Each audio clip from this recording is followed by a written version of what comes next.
file tool.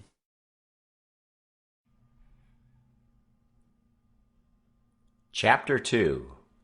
We went tiptoeing along a path amongst the trees back towards the end of the widow's garden, stooping down so as the branches wouldn't scrape our heads. When we was passing by the kitchen, I fell over a root and made a noise. We scrouched down and laid still. Miss Watson's big nigger named Jim was sitting in the kitchen door.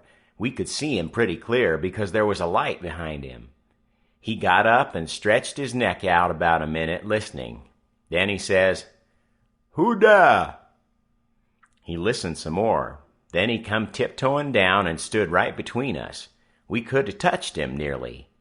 Well, likely it was minutes and minutes that there warn't a sound, and we all there so close together. There was a place on my ankle that got to itching, but I dasn't scratch it. And then my ear began to itch, and next my back, right between my shoulders. Seemed like I'd die if I couldn't scratch. Well, I've noticed that thing plenty times since. If you are with the quality, or at a funeral, or trying to go to sleep when you ain't sleepy, if you are anywheres where it won't do for you to scratch, why, you will itch all over in upwards of 1,000 places. Pretty soon Jim says, "Say, who is you? Whar is you? Dog my cats if I didn't hear something. Well, I know what I's gwine to do. I's gwine to set down here and listen till I hears it again." So he sat down on the ground betwixt me and Tom. He leaned his back up against a tree and stretched his legs out till one of them most touched one of mine. My nose began to itch. It itched till the tears come into my eyes, but I dasn't scratch. Then it began to itch on the inside. Next I got to itching underneath. I didn't know how I was going to set still. This miserableness went on as much as 6 or 7 minutes, but it seemed a sight longer than that. I was itching in 11 different places now. I reckon I couldn't stand it more than a minute longer, but I set my teeth hard and got ready to try. Just then Jim begun to breathe heavy. Next he begun to snore. And then I was pretty soon comfortable again. Tom, he made a sign to me, a kind of a little noise with his mouth, and we went creeping away on our hands and knees. When we was 10 foot off, Tom whispered to me and wanted to tie Jim to the tree for fun. But I said no, he might wake and make a disturbance, and then they'd find out I warn't in. Then Tom said he hadn't got candles enough, and he would slip into the kitchen and get some more. I didn't want him to try. I said Jim might wake up and come. But Tom wanted to risk it, so we slid in there and got 3 candles, and Tom laid 5 cents on the table for pay.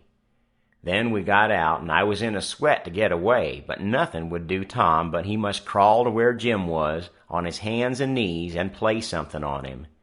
I waited, and it seemed a good while. Everything was so still and lonesome. As soon as Tom was back, we cut along the path around the garden fence, and by fetched up on the steep top of the hill the other side of the house. Tom said he slipped Jim's hat off his head and hung it on a limb right over him, and Jim stirred a little, but he didn't wake. Afterwards Jim said the witches bewitched him and put him in a trance, and rode him all over the state, and then set him under the trees again and hung his hat on a limb to show who done it. And next time Jim told it, he said that they rode him down to New Orleans, and after that, every time he told it, he spread it more and more, till by and by he said they rode him all over the world, and tired him most to death, and his back was all over saddle boils. Jim was monstrous proud about it, and he got so he wouldn't hardly notice the other niggers. Niggers would come miles to hear Jim tell about it, and he was more looked up to than any nigger in that country. Strange niggers would stand with their mouths open and look him all over, same as if he was a wonder. Niggers is always talking about witches in the dark by the kitchen fire, but whenever one was talking and letting on to know all about such things, Jim would happen in and say, "What do you know about witches?" And that nigger was corked up and had to take a back seat. Jim always kept that 5-center piece round his neck with a string, and said it was a charm the devil give him with his own hands, and told him he could cure anybody with it and fetch witches whenever he wanted to, just by saying something to it. But he never told what it was he said to it. Niggers would come from all around there and give Jim anything they had, just for a sight of that 5-center piece. But they wouldn't touch it because the devil had had his hands on it. Jim was most ruined for a servant because he got stuck up on account of having seen the devil and been rode by witches. Well, when Tom and me got to the edge of the hilltop, we looked away down into the village and could see 3 or 4 lights twinkling, where there were sick folks maybe, and the stars over us was sparkling ever so fine, and down by the village was a river, a whole mile broad and awful still and grand. We went down the hill and found Joe Harper and Ben Rogers and 2 or 3 more of the boys, hid in the old tanyard. So we unhitched a skiff and pulled down the river 2.5 miles to the big scar on the hillside and went ashore. We went to a clump of bushes, and Tom made everybody swear to keep the secret, and then showed them a hole in the hill, right in the thickest part of the bushes. Then we lit the candles and crawled in on our hands and knees. We went about 200 yards, and then the cave opened up. Tom poked about amongst the passages, and pretty soon ducked under a wall where you wouldn't have noticed there was a hole. We went along a narrow place and got into a kind of room, all damp and sweaty and cold, and there we stopped. Tom says, "Now we'll start this band of robbers and call it Tom Sawyer's Gang. Everybody that wants to join has got to take an oath and write his name in blood." Everybody was willing, so Tom got out a sheet of paper that he had wrote the oath on and read it. It swore every boy to stick to the band and never tell any of the secrets, and if anybody done anything to any boy in the band, whichever boy was ordered to kill that person and his family must do it, and he mustn't eat and he mustn't sleep till he had killed them and hacked a cross in their breasts, which was the sign of the band. And nobody that didn't belong to the band could use that mark, and if he did, he must be sued, and if he done it again, he must be killed. And if anybody that belonged to the band told the secrets, he must have his throat cut, and then have his carcass burn up and the ashes scattered all around, and his name blotted off the list with blood and never mentioned again by the gang, but have a curse put on it and be forgot forever. Everybody said it was a real beautiful oath, and asked Tom if he got it out of his own head. He said some of it, but the rest was out of pirate books and robber books, and every gang that was high-toned had it. Some thought it would be good to kill the families of boys that told the secrets. Tom said it was a good idea, so he took a pencil and wrote it in. Then Ben Rogers says, "Here's Huck Finn, he ain't got no family. What you gonna do about him?" "Well, hain't he got a father?" says Tom Sawyer. "Yes, he's got a father, but you can't never find him these days.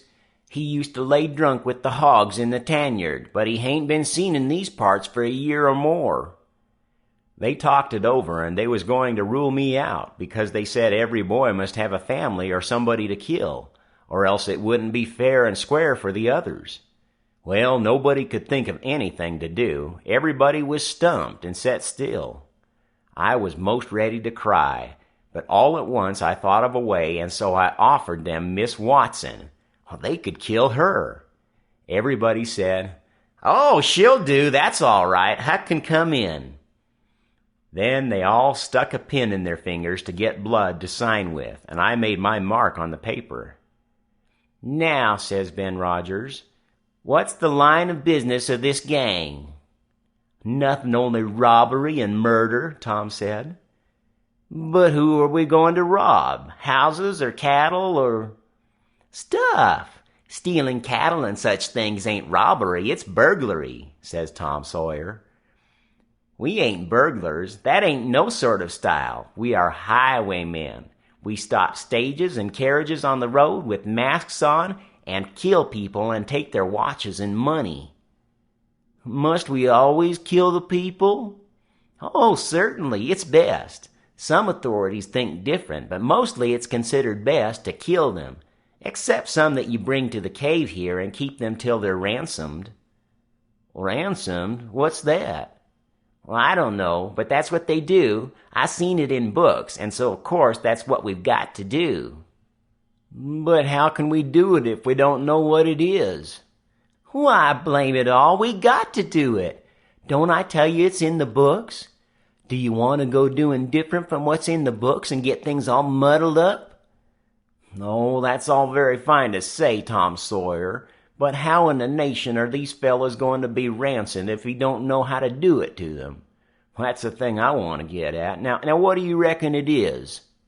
"Well, I don't know, but perhaps if we keep them till they're ransomed, it means that we keep them till they're dead." "Now, that's something like. That'll answer. Why couldn't you said that before? We'll keep them till they're ransomed to death, and a bothersome lot they'll be, too, eating up everything and always trying to get loose." "How you talk, Ben Rogers. How can they get loose when there's a guard over them, ready to shoot them down if they move a peg?" "A guard? Well, that is good. So somebody's got to set up all night and never get any sleep just so as to watch 'em? Well, I think that's foolishness. Why can't a body take a club and ransom them as soon as they get there?" "Because it ain't in the books, so that's why. Now, Ben Rogers, do you want to do things regular or don't you? That's the idea. Don't you reckon that the people that made the books know what's the correct thing to do?